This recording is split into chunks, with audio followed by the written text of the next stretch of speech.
ലോകമറിഞ്ഞ football ആരാധകരുടെ നാടായ നൈനാം വളപ്പുകാരുടെ തെരഞ്ഞെടുപ്പ് കാലത്തെ പോരാട്ടവും കാൽപന്ത് കളിക്ക് വേണ്ടി തന്നെയാണ്. ഫിഫ പോലും അംഗീകരിച്ച തങ്ങൾക്ക് മിനി സ്റ്റേഡിയം നിർമ്മിച്ചു നൽകുമെന്ന് ഉറപ്പു നൽകുന്നവർക്കേ വോട്ടുള്ളൂ എന്നാണ് നൈനാം വളപ്പ് ഫുട്ബോൾ ഫാൻസ് അസോസിയേഷന്റെ പ്രഖ്യാപനം. ഇതിനായി ഇരു മുന്നണികൾക്കും കത്ത് നൽകി കാത്തിരിക്കുകയാണ് കാൽപന്ത് കളിയെ ജീവിതതാളമാക്കിയ നൈനാം വളപ്പുകാർ. പോരാട്ടം ലോകത്തെ ഏത് കളിമുറ്റത്താണെങ്കിലും ആവേശം നൈനാം വളപ്പിൽ വിതറും. തെരഞ്ഞെടുപ്പ് ചൂടിലും നൈനാം വളപ്പ് ഒട്ടും പുറകിലല്ല. പക്ഷേ വോട്ട് ചോദിച്ചെത്തുന്നവരോട് നൈനാം വളപ്പുകാർക്ക് ഒന്നുകൂടി ചോദിക്കാനുണ്ട്. അതിന് ഉത്തരം തന്നാൽ മാത്രമേ വോട്ടുള്ളൂ.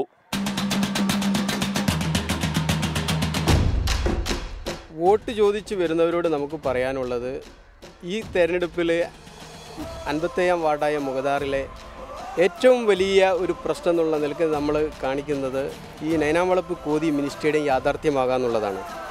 ഇത് യാഥാർത്ഥ്യമാക്കാൻ വ്യക്തവും ശക്തവുമായ ഒരു നിലപാടെടുക്കുന്ന മുന്നണിയും പാർട്ടിയും ആരാണോ അവരോടൊപ്പം നിൽക്കണമെന്നാണ് ഫുട്ബോൾ പ്രേമികൾ ഒന്നടങ്കം ആഗ്രഹിക്കുന്നത്.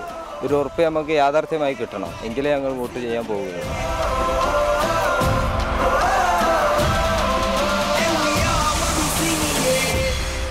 അപ്പം കാര്യം മനസ്സിലായല്ലോ.